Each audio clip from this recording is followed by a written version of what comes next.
The return up for Parlow. Leaves it off. Here's Mia Hamm in the box. The shot. Goal. She's got the record. Hey everyone, my name is Sabria Whitaker and I'm the founder of Grow the Game. Erica Pioncastelli here, Tokyo 2021 Olympian. This is Carly Jackson, professional goaltender for the Buffalo Beauts. Hey everyone, this is Connor Moore, the social media manager of the Chicago Sky. For the first time in franchise history, the Chicago Sky are WNBA champions. You are now listening to Women's Sports Matter. Women's Sports Matter. Hosted by Gianna Belcastro. Arike Ogunbowale wins the national championship for Notre Dame.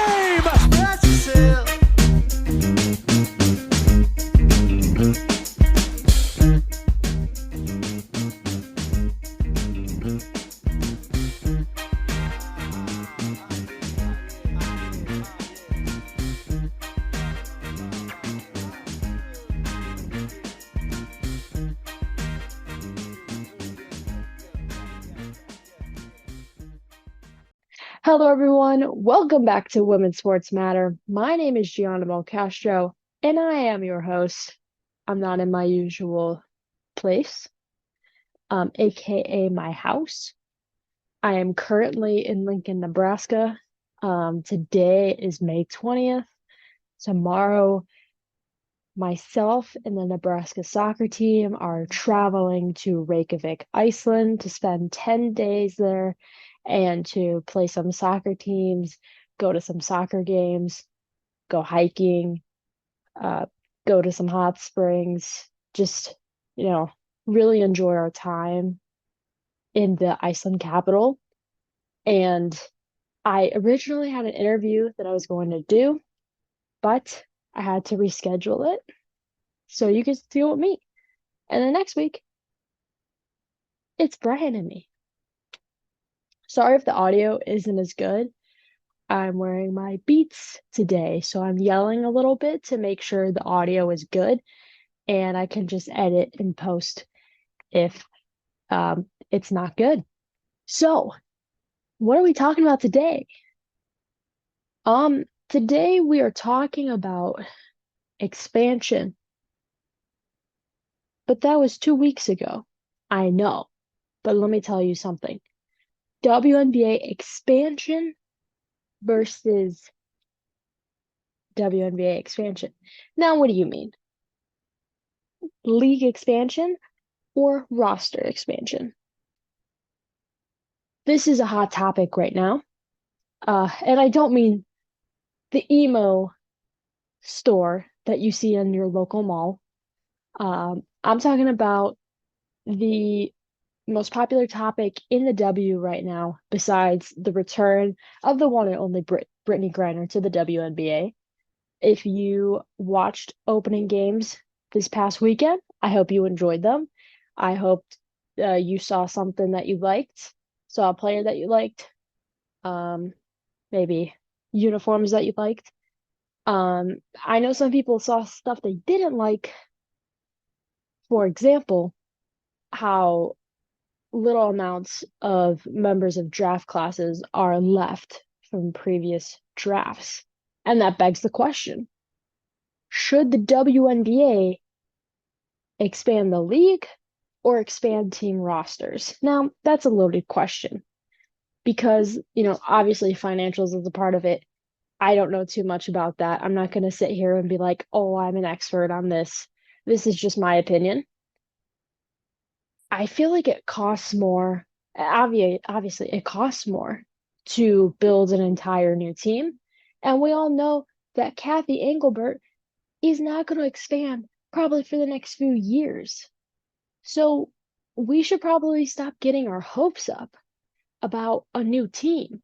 What we should be more focused on is expanding the rosters. There's too many talented players that are drafted and undrafted that go to these training camps, are there for a few days, get cut. Then they go on and play in Europe or somewhere else.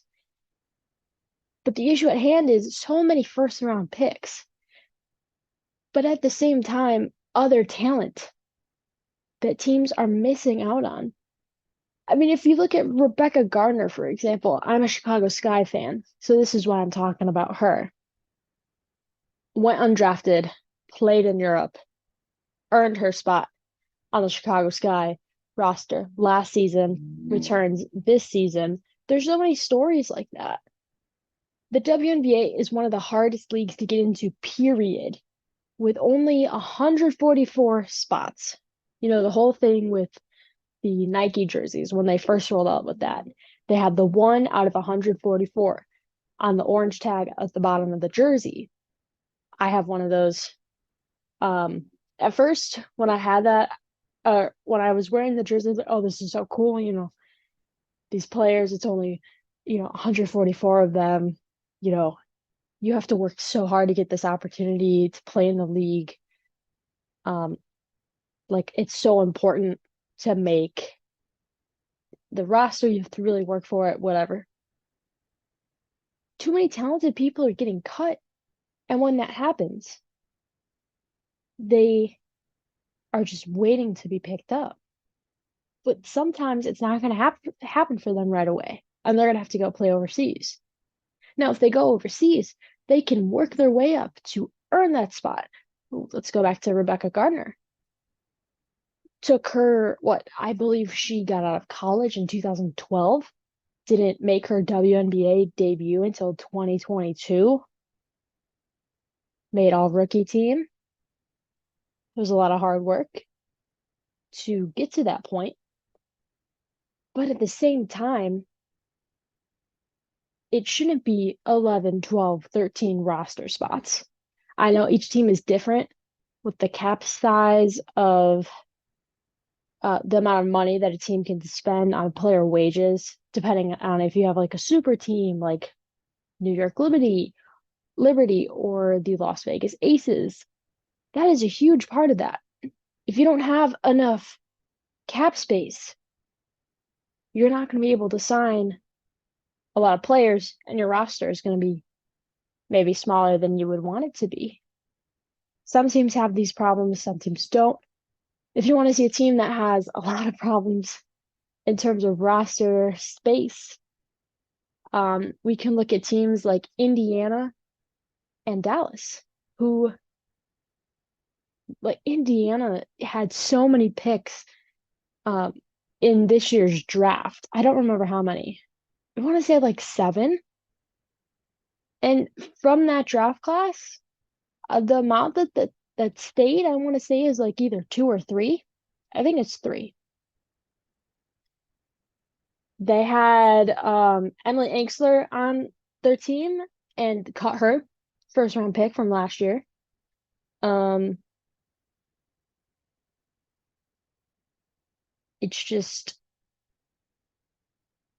It's like, I guess cutthroat would be the word. And it seems like there's no solution. What do we do with this league that has so many talented players, but not enough spots? Is the solution to go overseas? Or, hear me out, everybody, somebody else make a new league. Now, I know that AU has done tremendous job with their basketball program. And AU is Athletes Unlimited. Really showing off some of maybe fringe players or players that you maybe don't necessarily think about a lot. An example maybe would be who would be a good example? Courtney Williams kind of moved around a bit, was in Atlanta for a hot sec. That didn't really work out. Went back with Connecticut. I feel like she was a lot better on Connecticut than she was with Atlanta. I think that move for her didn't work out so well in the end. Now she's in Chicago. Very interesting. Her and Kalia Copper are going to be fantastic together. I have no doubt about that. But being able to show off your talents in Athletes Unlimited basketball is a great way to get noticed in the league. multiple players from that league that are considered fringe players or players that have maybe been to training camp before or even haven't been to training camp before get invited to go to training camp. And most of them don't end up making it, but they're kept in the back of the minds of various GMs. But Athletes Unlimited works kind of in tandem with the W. There's like partnership there where it's like we're not trying to compete with the WNBA. I think there should be competition. You see what's happening with the NWSL and USL, what is it, Super League? The USL Super League, which is launching like 7 teams, 8 teams. I know there's going to be 2 teams in Arizona. A team in They're going to add a team in Madison. There's going to be a team in DC, which is funded by DC United, which shows that furthermore that they are haters of the Washington Spirit and don't want anything to do with them. Which I don't understand, but that's politics. Because yes, there's politics in sports. There's going to be a team in California, I think, or maybe 2. A team in Florida, I think a team in Tampa. A team in Buffalo, New York, I think. But anyway, that is going to be direct competition with the NWSL. Now, do I think that the USL Super League is going to compete with the NWSL? No. But it is a great stepping stone. Even though they want to get that D1 clarification with US Soccer, so they can say, hey, we are a major women's soccer league here in the US. It's a professional league. It's not semi-pro. It's not pro-am.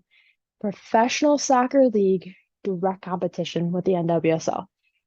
I don't think that's going to matter to the NWSL. It's not going to scare them. Also, the fact they have 2 teams in Arizona makes no sense, but that's beside the point. I can make a whole episode on that later. This is a good thing. Competition is a good thing.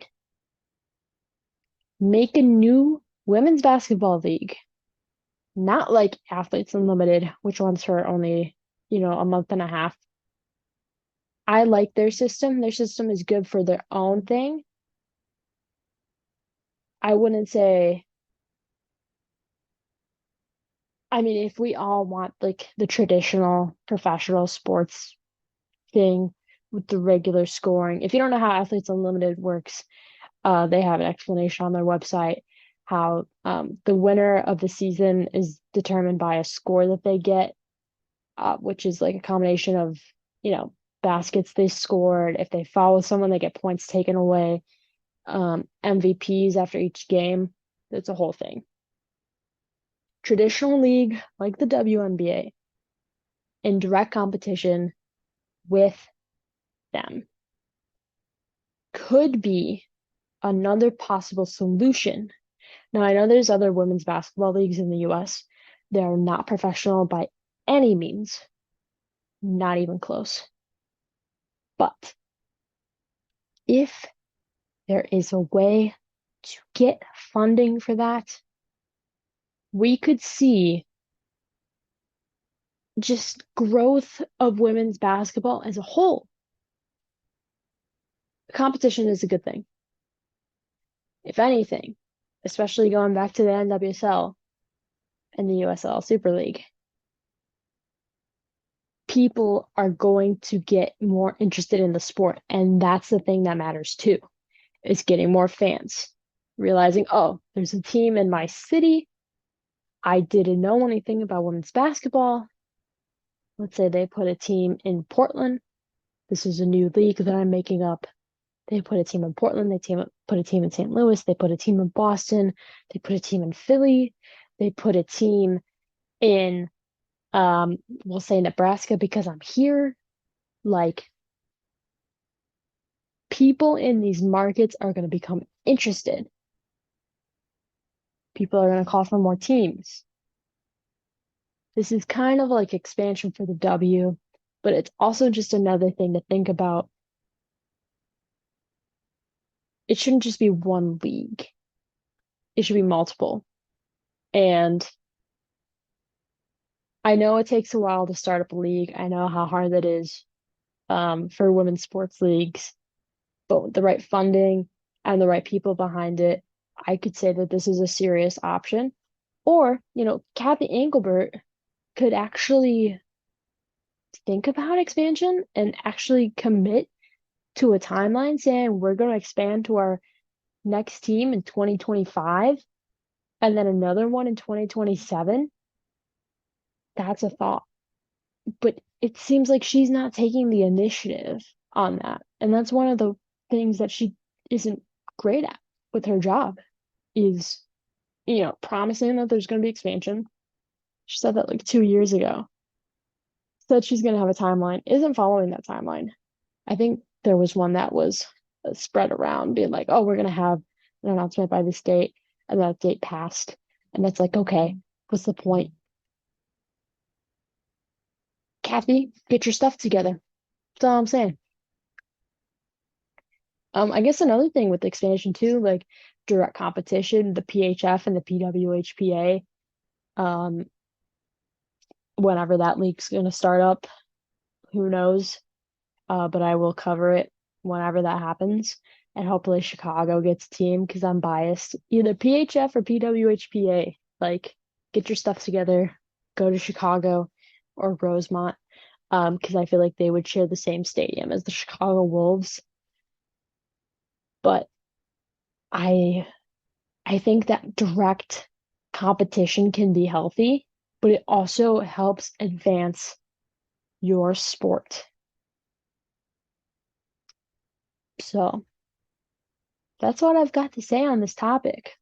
I think it's sad that these talented athletes get waived after only being at their team for a year and being like one of those highly rated draft picks, one of the best in their draft class, and then just being booted out the next year for some other youngster.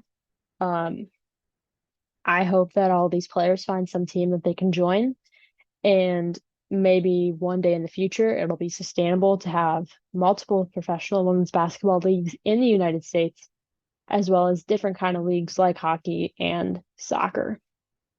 It also takes the right people to start these projects in the first place. If you don't have the right people and the right amount of funding, this stuff will never take off. So yeah, that's all I've got today. I hope you enjoyed this little episode about expansion, a little bit more deep dive into the WNBA specifically, because it's such a hot topic right now. I keep thinking of the clothing store. I'm sorry, I used to go there a lot when I was a teenager because I was really emo growing up. So I had my 21 Pilots phase and Fall Out Boy, you know what I'm saying?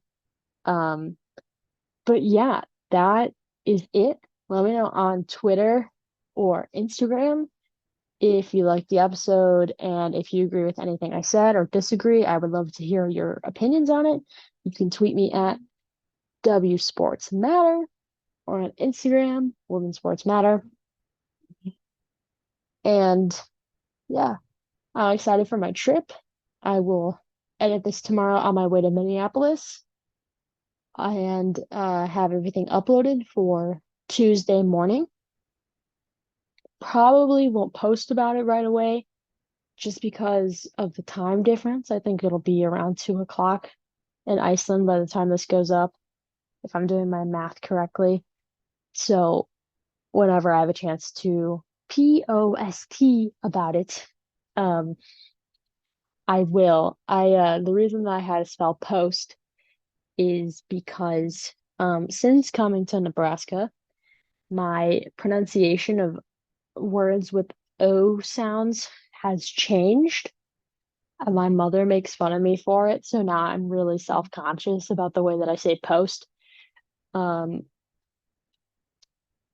don't know what happened. I want to say I blame the Canadian coaches, because I never said post like that before. Post, boast, coast. The O is like elongated. So actually, if anyone knows anything about that, why I am pronouncing words differently now, um, please let me know because I find it so incredibly interesting. Um, because people tell me all the time that I have a Chicago accent, and now I have this thing with my O's that I've never had before. And I'm like, what gives? So yeah, please let me know if if you know why this is happening. Because I don't. And it's really sad. And I catch myself every time. It's like, oh, they posted this. The O. Anyway, um, I hope you don't miss me next week. I'm gonna tell you to save your tears for the pillowcase because we got Bryant and me coming on, the BAM fam, two good friends, Thomas Costello, and the one and only, the very real Bryant Caves. I have no idea what they're gonna talk about. Um, Thomas, if you're listening to this episode, I want the episode by Friday. So please send it to me by Friday. Um, so I can put it together and edit it and all that. And so everyone can listen and so I can listen too. I'm very nervous / excited. And please don't bring Robbie Rogers on the show. Nothing against you, Robbie. I just don't want to hear LSU propaganda. But that's gonna do it for me today. I'm gonna go to bed. Get a long day tomorrow. By the time this is up, I'll be in Iceland, so I will see you all very soon.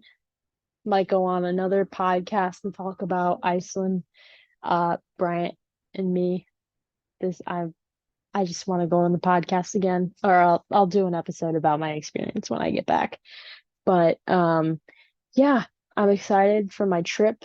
I'm excited for some other stuff that I've got going on, some other stuff that I've have in the works.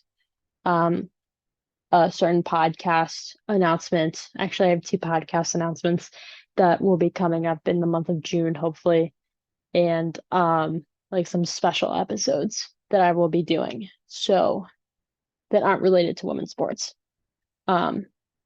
So yeah. Stay hydrated, eat well, get some sleep. I'm just gonna lean back and do the rest of this because my back hurts. Thank you so much for listening / watching another episode of the Women's Sports Matter podcast. If you enjoy this episode, let me know. You can rate the podcast on Apple or Spotify or wherever you listen. And while you're there, you might as well subscribe. If you want to follow me on social media, guess what? You can. I'm on so many different places. I'll remind you that again, Twitter is at W Sports Matter, Instagram, Facebook, TikTok, YouTube, all of that. Women's Sports Matter. I think that's it. Time to rest. Time to sleep. Time to have a 24-hour day. Because that's what it's going to be like for me. That's the only thing I'm a little nervous about. I hope the audio was good for this because I'm not going to re-record it because I don't have any of my equipment because I'm not bringing that to Iceland. So yeah, stay tuned for some cool stuff. Go to your local women's sporting event. Links down below for some resources. And be nice to someone. Open a door for someone. Be kind to those around you. I'm gonna sign off and get ready for bed. I will see you in 2 weeks. Enjoy an episode of Women's Sports Matter, Bryant and Me edition next week. I'm signing off. See y'all soon. That's all, folks. I'll see you next time. Bye.